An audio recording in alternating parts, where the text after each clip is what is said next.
Bismillahirrahmanirrahim. Assalamualaikum warahmatullahi wabarakatuh.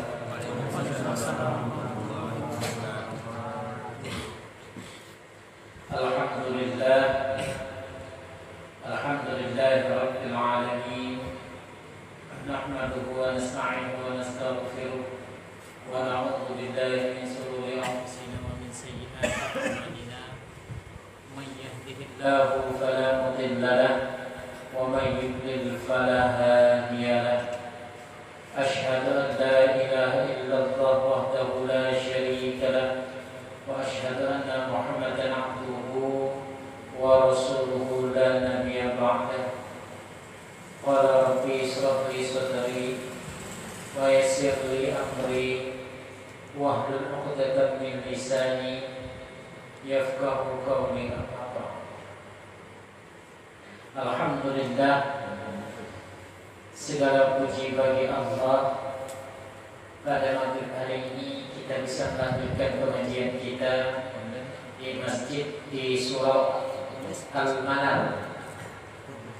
Mudah-mudahan pengajian kita ini selalu mendapatkan naungan rahmat dari Allah Subhanahu wa taala dan mendapatkan ridha Allah Subhanahu wa taala.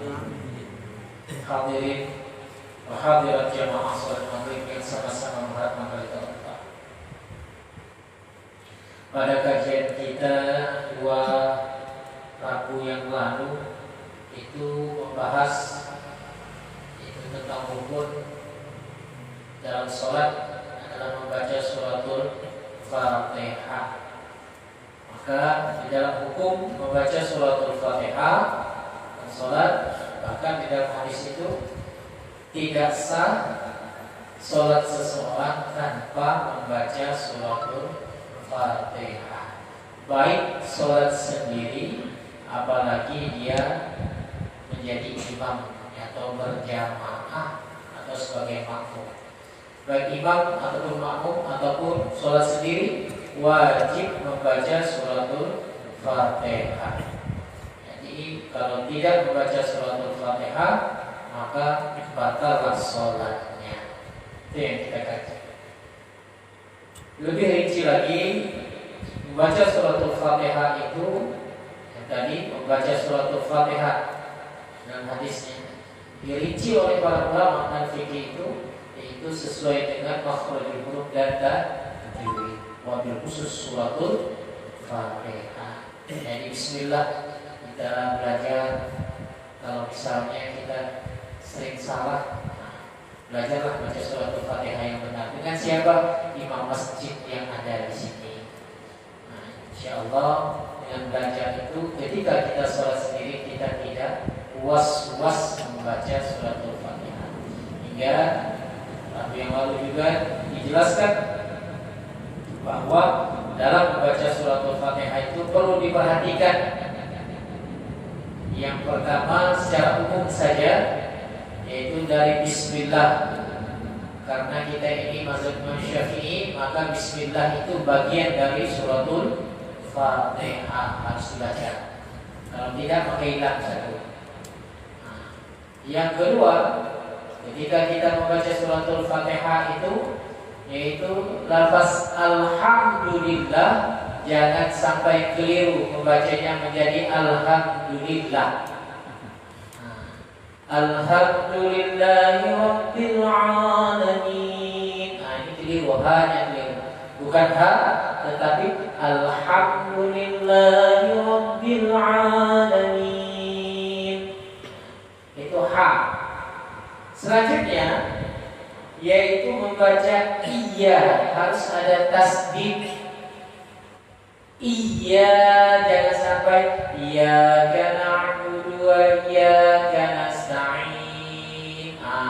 Kalau ini yang kita baca tanpa bersatu iyanya, maka menjadi kafir. Kalau kita tahu kita menyembah Imam, tolong betulkan saya Pak, tolong betulkan bacaan saya. Mengapa perlu? Karena bisa jadi satu saat kita sholat sendirian, kalau itu salah maka batal sholat kita. Padahal kita sudah tahu bahwa hukumnya itu adalah wajib untuk betul suratul Fatihah. Sudah tahu, tapi kita tidak mau belajar, maka kita akan menjadi orang-orang yang merugi.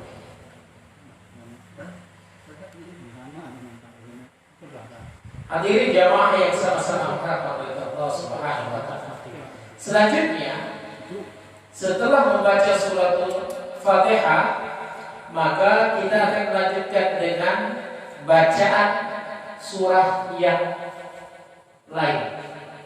Itu wajib ataukah sunnah? Ketika membaca suratul Fatihah itu, setelah suratul Fatihah dibaca, maka sang imam itu melanjutkan dengan bacaan surah pendek atau surah panjang yang lain. Dalam hukum itu adalah sunnah.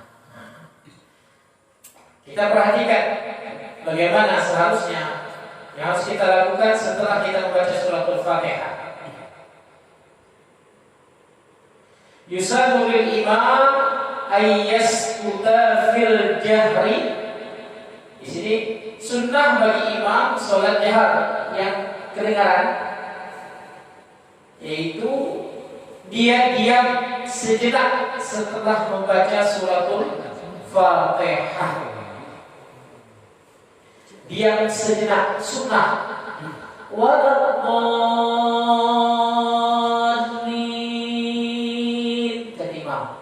Amin dijawab oleh makmum, imam diam sejenak. Itu sunnah. Wadadhdallin, amin, bismillahirrahmanirrahim. Belum selesai makmum membaca amin, imam sudah membaca bismillah, berarti dia tidak dapat sunnah. Memang tidak membatalkan, tetapi dia telah menghilangkan sunnahnya. Padahal kita sholat ingin mendapatkan dua-duanya. Yang wajib kita dapatkan pahalanya, yang sunnah juga kita peroleh. Jadi sunnah imam setelah waladhdallin amin kata makmum, diam dulu imam sebentar. Diam di sini disebut dengan istirahat atau istirahat kata kita. Itu sunnah. Berapa jauh jaraknya? Berapa lama diamnya? Yaitu sebatas suratul Fatihah dibaca sedang. Itu sebatas itu. Jadi waladhdallin amin diam. Jadi prediksinya itu kurang lebih paling lama suratul Fatihah dibacanya. Paling lama berhentinya.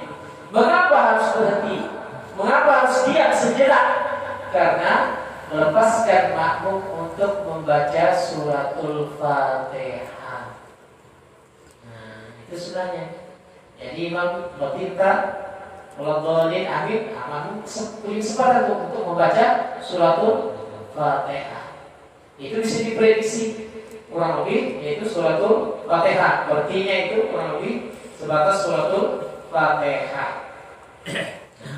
Kalau dilihat di sini, setelah kita imam berhenti sejenak, kalau kita lihat dari penjelasan dari guru kita itu, bahwa imam harus memperhatikan apa katanya, yaitu ketertiban dan sambung menyambung ayat yang dibaca selama diam dan yang sesudahnya.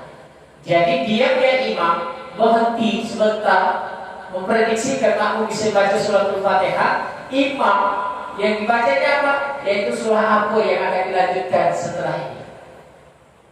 Nah, setelah ini apa? Oh, kuliah. Boleh tak imam itu membaca kuliah? Dia mempersiapkan kuliah yang akan dibaca zahar, yang akan dibaca keras. Waladhdallin amin. Dapat imam apa? Sudah empat kuliah. Dia memprediksi ini kuliah yang baca. Setelah sudah diprediksi selesai itu, waladhdallin amin, makmum baca Fatihah. Bismillahirrahmanirrahim. Lanjutkan. Apa? Yaitu surah yang akan kita baca yang sudah mati tadi. Makanya sering terjadi ketika kita jadi imam itu was-was surah apa yang dibaca. Was-was. Niat hati nak baca kuliah, tapi yang terlepas inazalna. Ada niat hati kuliah terlepas inazalna. Ini mengapa? Karena ketika dia imam itu tidak mempersiapkan untuk membaca surah apa selanjutnya. Padahal di dalam sholat itu niat yang tidak terputus adalah amalan sholat. Dan sholat itu niatnya tidak terputus. Dari mulai niat awal sampai salam tidak terputus. Allahu Akbar. Setelah Allahu Akbar itu kita langsung berniat untuk baca Allahu Akbar kabira walhamdulillahi katsira. Setelah itu kita niat langsung untuk membaca suratul Fatihah. Itu terus dia tidak boleh berhenti. Nak baca apa? Salah. Nak baca Fatihah. Nak baca apa? Kesalahan tak boleh. Jadi di dalam sholat itu niatnya itu sambung terus sampai salam. Jadi mengapa kita harus niatnya itu sambung terus sampai salam? Menghindari supaya kita pikiran-pikiran duniawi itu bisa kita lepaskan. Kalau tidak, maka pikiran duniawi itu terus masuk. Allahu Akbar. Oh gini kejar masang. Ada kotak.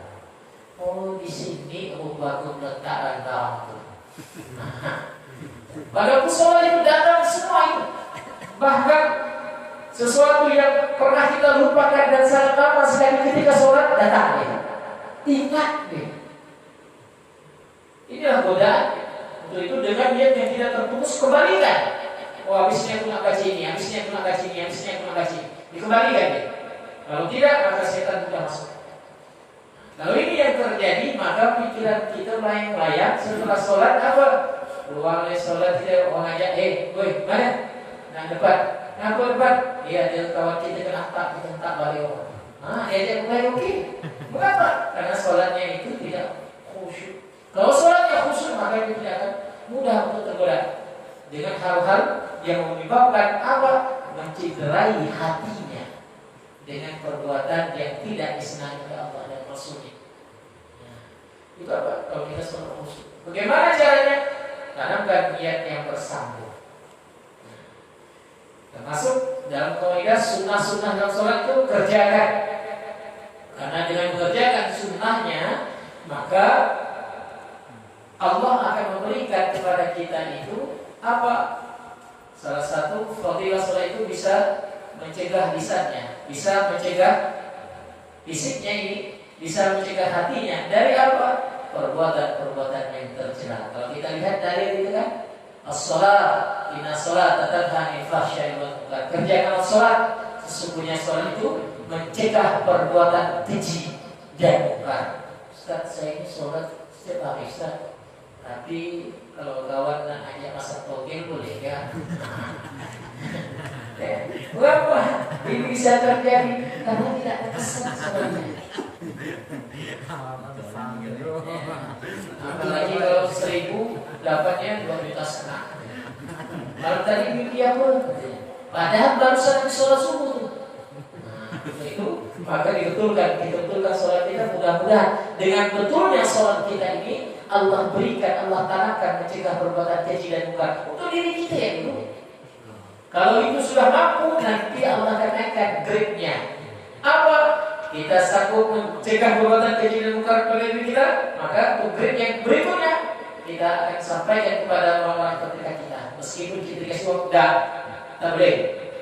Ini haram, ini halal. Yang jelas, inna halal bayyin wa inna haram bayyin.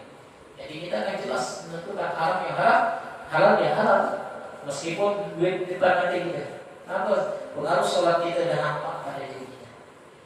Kalau pengaruh sholat kita dan nampak pada diri kita apa lagi? Yaitu ketika kita berhadapan, misalnya kita kerja di tempat orang, habis itu ada duit di situ. Orang tak ada, duitnya lumayan banyak, nggak ada lebar lagi. Kenapa? Di rumah belum bayar fitrah, anak belum ada bajunya, rumah belum buat kue, utang toko nunggu. Ini ada duit depan mata. Kalau tidak betul, kalau tidak kuat, sholatnya tidak kuat, apa yang terjadi? Tidak ada pengaruh terhadap perbuatannya, apa? Selempur dia ambil itu. Itu harus dikencangkan sholat kita itu, diperkuat. Untuk apa? Supaya Allah memberikan bimbingan kepada kita sehingga amal perbuatan kita itu tidak bertentangan dengan apa yang dilarang oleh Allah dan Rasul. Hadirin jamaah yang sama-sama mengharapkan ridha Allah. Ada lagi sini faidah Sunnah sattatun latifatun biqadri. Sunnah yang sejenak sepanjang membaca apa? Kalau selain membaca yang tadi membaca surah yang akan disiapkan, selanjutnya sunnahnya juga membaca subhanallah dalam hati. Dia sambil nungguin subhanallah. Itu disunnahkan. Di antara takbir dengan surat, yaitu akhir surah dengan takbir atau dengan ruku. Nah, ini juga sunnah membaca, yaitu subhanallah. Hadirin jamaah yang sama-sama mengharapkan ridha Allah. Selanjutnya, bagi yang mulai membaca dari tengah surah, misalnya sunnah membaca Bismillah. Saya ingatkan yang biasa kalau kita ngambil surah Al-Baqarah yang dibaca. Di sini dijelaskan wa yusannu lima qara'aha min athna'i surah Al-Basmalah. Jadi sunnah kita itu membaca Bismillah ketika tadi sudah selesai kita membaca ayat Al-Quran selain surat Al-Fatihah ayat pendek atau ayat panjang. Kalau kita membaca ayat panjang tidak diawali dari tengah, dari awal, misalnya Bismillahirrahmanirrahim Alif Lam Mim, tidak dimulai dari awal, tetapi kita mulainya dari tengah. Dari mana? Misalnya kita mulainya itu ulaika ala hudan min rabbihim wa ulaika humul muflihun. Innal ladzina kafaru sawa'un 'alaihim a'anzartahum am lam tunzirhum la yu'minun. Kalau kita misalnya mengawali surah yang akan kita baca itu di tengah, maka disunahkan membaca Bismillah. Sudah selesai baca Bismillahirrahmanirrahim. Bisa kita ambil dari potong dari tengah ayatnya. Apa yang kita potong? Khatamallahu ala qulubihim wa ala sam'ihim wa ala absarihim ghishawatun wa lahum 'adzabun 'adzim. Nah, jadi diawali bismillah dulu baru membaca surah. Itu sunnah. Jangan sampai Allahu Akbar apa yang kita. Ini kita bukan bahasa Imam Syafi'i ya, saya tidak bicara bahasa Imam yang lain. Baca Fatihah, karena kebetulan kita ngambil di tengah-tengah ayat ini. Apa yang kita baca? Langsung ya. Kita baca khatamallahu ala qulubihim wa ala sam'ihim wa ala absarihim ghishawatun wa lahum 'adzabun 'adzim. Tanpa bismillah boleh tak boleh, tapi tak dapat nilai sunnah.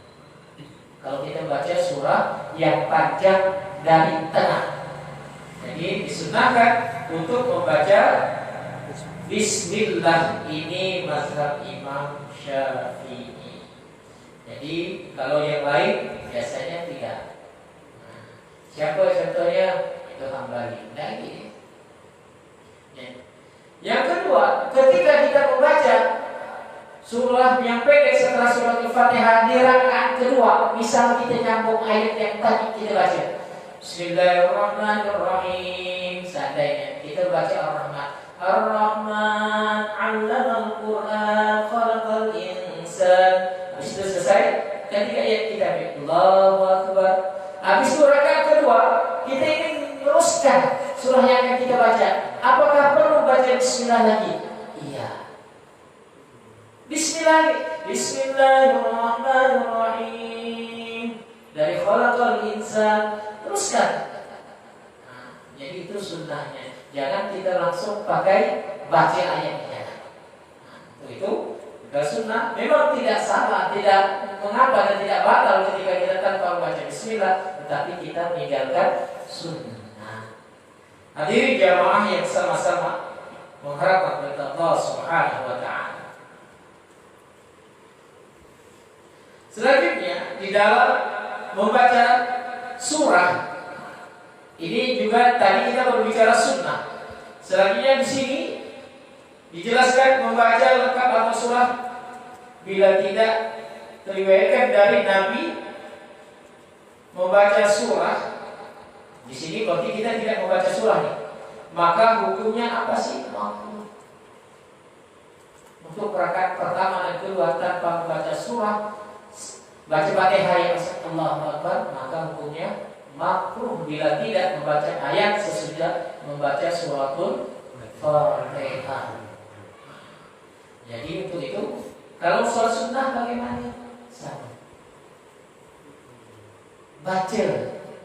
Setelah suratul Fatihah, baca surah pendek. Meskipun hanya 3 ayat. Apa? Inna a'tainakal kautsar fasalli li rabbika wanhar inna syani'aka huwal abtar. Meskipun 3 ayat. Karena di sini dijelaskan makruh bila tidak membaca ayat sesudah Al-Fatihah. Itu perhatikan. Jadi kita harus membaca ayat. Bagaimana dengan ketika kita berhadapan dengan imam yang mana imam telah membaca Al-Fatihah, habis itu kita ini masbuk. Yang tadi kita sama-sama nih dengan imam. Kalau kita masbuk bagaimana? Maka yang diutamakan terlebih dahulu di sini adalah membaca suratul Fatihah. Kalau selesai suratul Fatihah, maka lanjutkan dengan surah yang lain. Lanjutkan dengan surah yang lain. Kalau bisa, kalau tidak cukup suratul Fatihah. Kalau tidak bisa, maka imam baru menanggung Al-Fatihah yang tertinggal bagi makmum yang masbuk. Mengapa? Karena Al-Fatihah ini bagian daripada rukun pribadi masing-masing. Tidak diserahkan kepada imam sepenuhnya. Makanya ketika kita berjamaah, kita sama-sama mulai dari angkat takbir sama-sama dengan imam, maka kita rukun wajib baca Fatihah. Bagaimana kalau kita tidak baca Fatihah? Pakai imam yang akan menanggungnya. Kalau dalam kitab ini yang menanggungnya tetap makmum, bukan imam yang menanggungnya. Pada kitab Fatihah ini makmum yang menanggungnya. Misal cantik benar imam itu baca, jadi terlena kita sering. Nah, ini sering terjadi. Apalagi kalau kita belum pernah lihat orangnya. Kalau Imam Sudais, kalau seandainya dia datang ke kita ini, ya Imam Masjidil Haram itu dia jadi imam di sini, saya yakin banyak yang terlena. Kalau dia dah baca banyak terlena, kita lupa baca Fatihah, lupa saking nikmatnya dibaca. Itu kalau Imam Sudais. Kalau sering terjadi, dulu ada beberapa teman saya itu ketika Syehatran Al-Baloga. Kalau Syehatran Al-Baloga yang baca ketika dia masih muda, sekarang dia sudah tua berubah suaranya. Waktu dia masih muda umur 30, kalau dia dah baca, dia kan baca surah Al-Fatihah. Habis itu baca surah yang lain. Itu kita lupa baca surah Al-Fatihah. Saking nikmatnya mendengarkan suaranya. Itu Syehatran Al-Baloga. Sampai kata kalau saya tadi sempat kau coba dia ada lupa aku. Saking nikmatnya. Nikmat sekali. Untuk itu maka perlu diperhatikan. Ini bagaimana? Kalau dalam bahasa kita, kalau ini kita sama-sama, maka dia ketinggalan 1 rakaat. Pahala jamaahnya dapat, tapi rakaatnya ditinggal. Apa yang harus dilakukan? Maka harus tambah 1 rakaat setelah salam. Imam Assalamualaikum warahmatullahi wabarakatuh, kita nambah. Seperti kita masbuk. Itu tidak memikir. Ketika membaca surat Al-Fatihah, perhatikan jangan sampai terlena. Kalau seandainya nanti Allah izinkan para jamaah diberangkatkan oleh Allah ke Masjidil Haram untuk menunaikan umrah atau haji, kalau seandainya Allah izinkan nanti kita akan mudah terlena dengan baca imam di sana.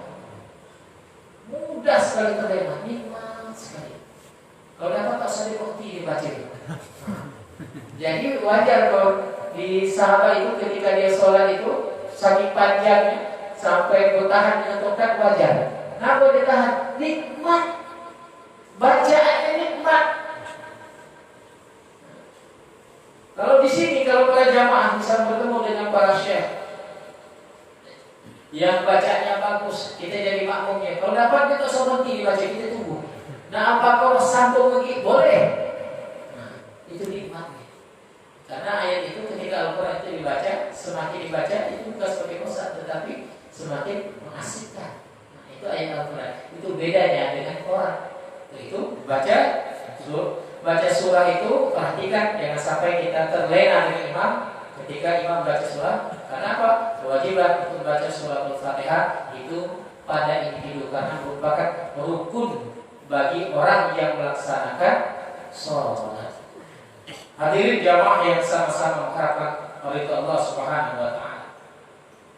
Jadi, kesimpulannya ketika imam membaca suratul Fatihah berhenti sejenak, habis itu berikan kesempatan kepada makmum untuk membaca. Setelah itu dilanjutkan untuk membaca surah. Surah apa yang utamakan di sini? Maka untuk membaca surah itu yang utamakan surah yang panjang dulu, kemudian rakaat kedua lebih pendek. Jadi yang panjang dulu. Misalnya yang kita baca Bismillahirrahmanirrahim. Qul ya ayyuhal kafirun. Rakaat pertama. Rakaat kedua apa yang kita baca? Jangan melompat ke atas. Bismillahirrahmanirrahim. Alhaakumut takatsur. Jangan. Dia lebih panjang. Kalau itu secara hukum fikih. Apa yang dibaca? Harus lebih pendek. Apa sudah yang lebih pendek? Nah, lihat di bawah ini sedikit. Minimal lah qul huwallah. Nah, jadi seperti itu bedanya. Jadi kalau mau panjang, dua pendek. Yang kedua berurutan. Nah, ya, ini kan jangan sampai kita nyungsang. Boleh tak? Boleh. Tetapi tidak dapatkan sunnah-sunnahnya itu berurutan sebagaimana baginda Rasulullah SAW membaca Al-Quran bersama Jibril alaihissalam. Berurutan. Jadi kalau kita imam berurutan. Oh, pertama kita baca apa nih? Oh, kebetulan yang pertama kita baca Al-Lail. Nah, habis Al-Lail jangan kita tak ke Asyam. Berarti dia susah naik atas dia. Nah, kalau Asyam dulu baru Al-Lail. Baru kita baca Al-Duha. Al-Duha. Jadi turunkan itu membaca surah yang pendek atau setelah membaca suratul Fatihah. Hadirin jamaah yang sama-sama mengharapkan ridha Allah. Sampai di sini dalam membaca suratul Fatihah dan surah pendek setelah baca suratul Fatihah. Kalau ada yang ingin ditanyakan, saya persilakan.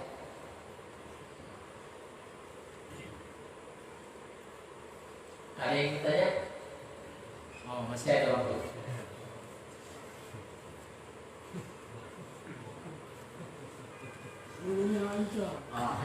Sunnah jarak kubur. Jarak kubur. Oh, jarak kubur. Alhamdulillah, terima kasih. Ada pertanyaan ini agak di luar konteks takut. Berkaitan dengan ziarah kubur bagaimana? Apakah diperbolehkan ziarah kubur? Apakah disunnahkan ziarah kubur? Dan apa yang harus dilakukan ketika ziarah kubur? Ziarah kubur dalam hadis Rasulullah itu, Rasulullah melakukan ziarah kubur waktunya dulu. Kapan Rasulullah melakukan ziarah kubur? Malam Jumat. Sunnah. Kalau kita orang Jumat pergi ke kubur, ziarah kubur.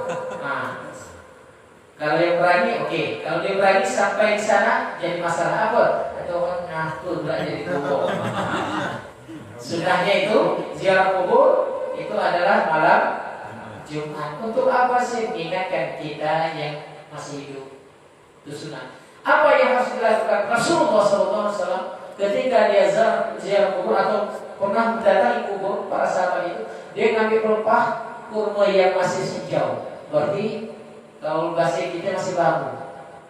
Diletakkan di atas kubur. Sehingga kita, karena kubur tak ada, yang ada daun pandan. Diambil daun pandan, potong-potong, mau kita ikan campurkan. Boleh tak? Boleh. Itu Itu sunnah karena Rasulullah pernah melakukan.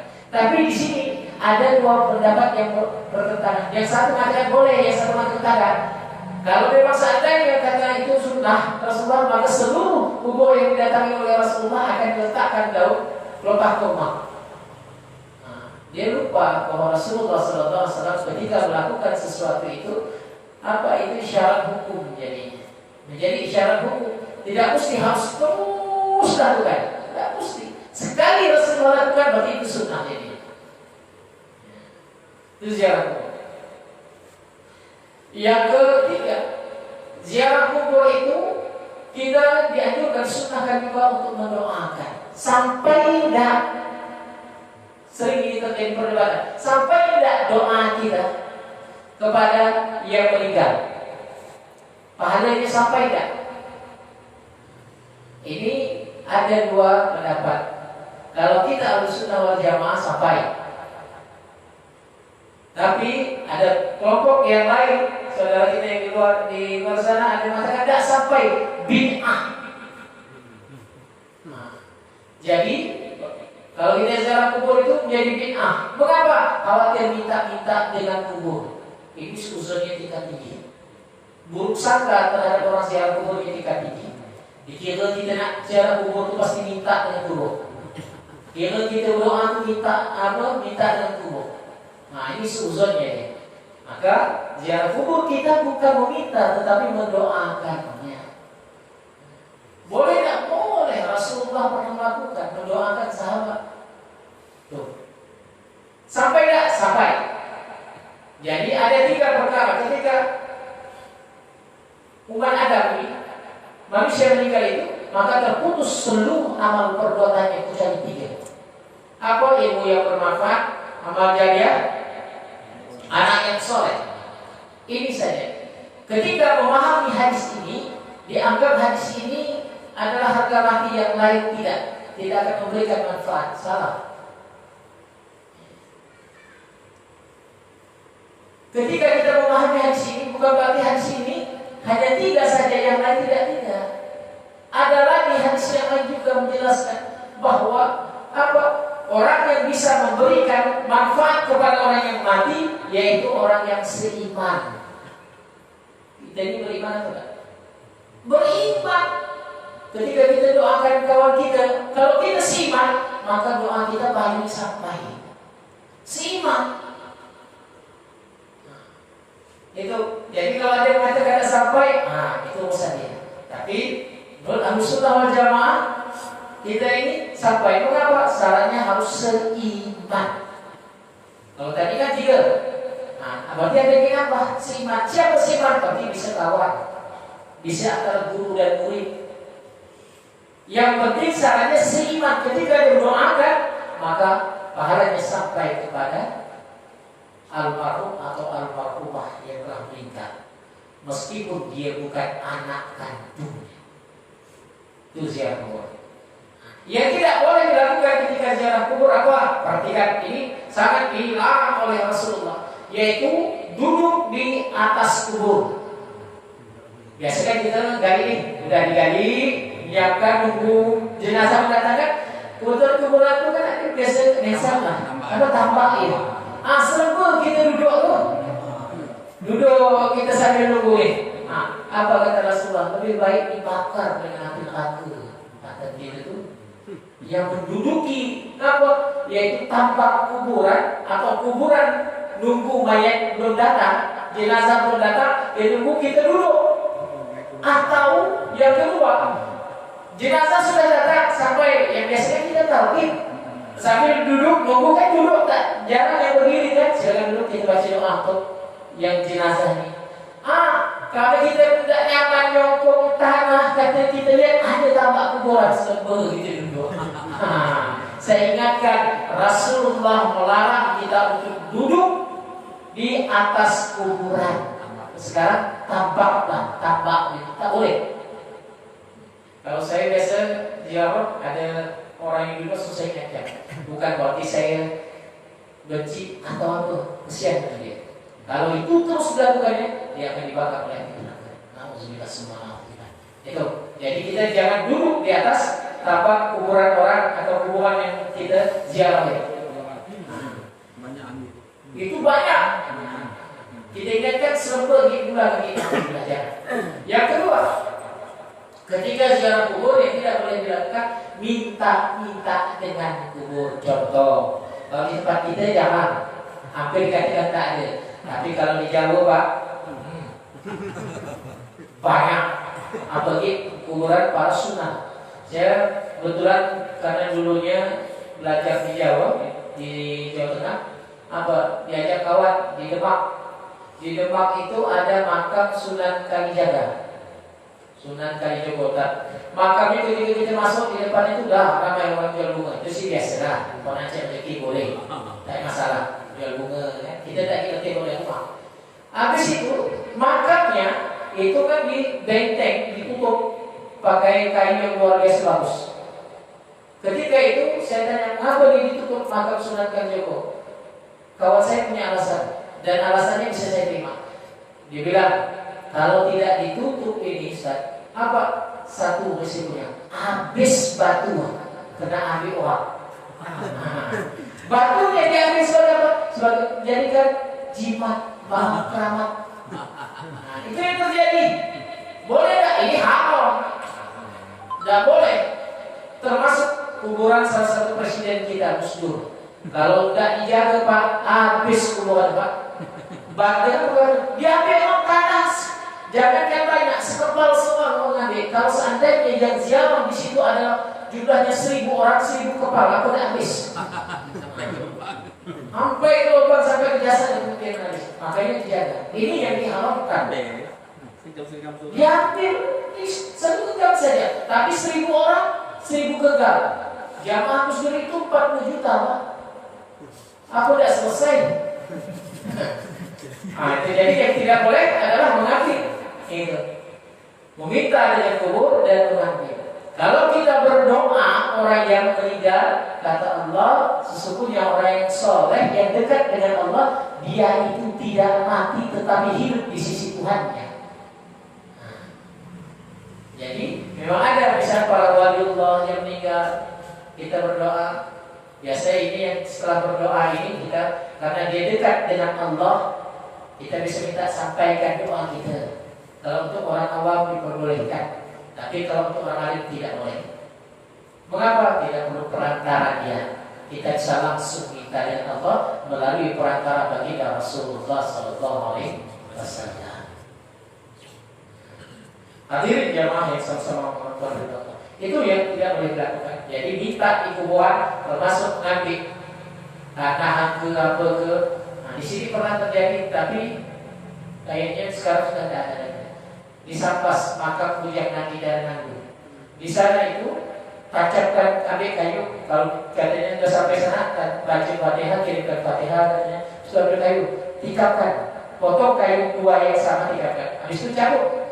Kalau seandainya satunya panjang, maka doamu dikabulkan. Ini syirik.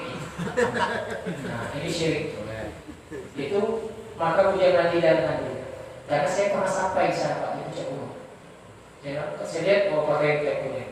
Saya tanya nih, jadi banyak orang minta ini sini. Kita sini apa? Kita ziarah, kita kirim surat Al-Fatihah mudah-mudahan Allah selamatkan dia. Kalau seandainya dia beriman, seandainya dia seorang muslim dan muslimah, mudah-mudahan Allah selamatkan dia di alam kubur. Itu yang diperbolehkan.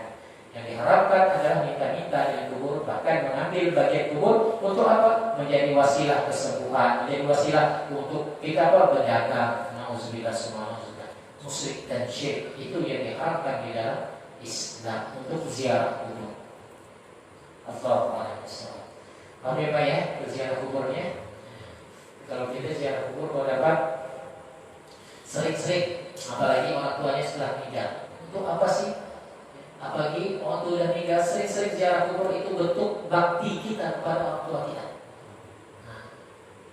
Jangan sampai kita ziarah kubur, ziarah kepada orang tua kita berapa? Nanti 3 tahun sekali tahu tidak. Kalau seandainya di dekat makamnya, kuburannya, yaitu selain kita mendoakan, kita datang. Kalau seandainya itu saya pernah ditanya, Ustaz, seandainya ada seorang anak, habis itu yang waktu hidup orang tuanya dia tidak berbakti, buat dosa lah bahasa kita. masih ada dosa terhadap orang tua. Bagaimana dia untuk menebusnya sedangkan orang tuanya sudah meninggal? Salah satunya adalah mendoakan orang tua. Yang kedua, ziarahi terus kubur orang tua kita. Nah, seperti itu. Allah bisa, mudah-mudahan kita bagian dari anak-anak yang soleh yang bisa mendoakan kedua orang tua kita seandainya dia sudah meninggal, dan seandainya dia masih hidup, mudah-mudahan orang tua kita itu dijaga oleh Allah Subhanahu wa taala. Hadirin jamaah yang sama-sama mengharapkan Allah. Demikian karena waktu sudah isya. Mengajian kita insyaallah untuk selanjutnya nanti kita akan bahas, karena ini surah yang sudah surah-surah setelah baca Fatihah selesai, dan kita bahas nanti adalah tentang meruku. Bagaimana sih meruku menurut sunnah? Nanti insyaallah kita praktekkan. Hadirin yang sama-sama mengharapkan kepada Allah Subhanahu wa taala, dan mari kita tutup pengajian kita dengan membaca subhanallah wa bihamdika asyhadu an la ilaha illa anta astaghfiruka wa atubu ilaik. Assalamualaikum warahmatullahi wabarakatuh.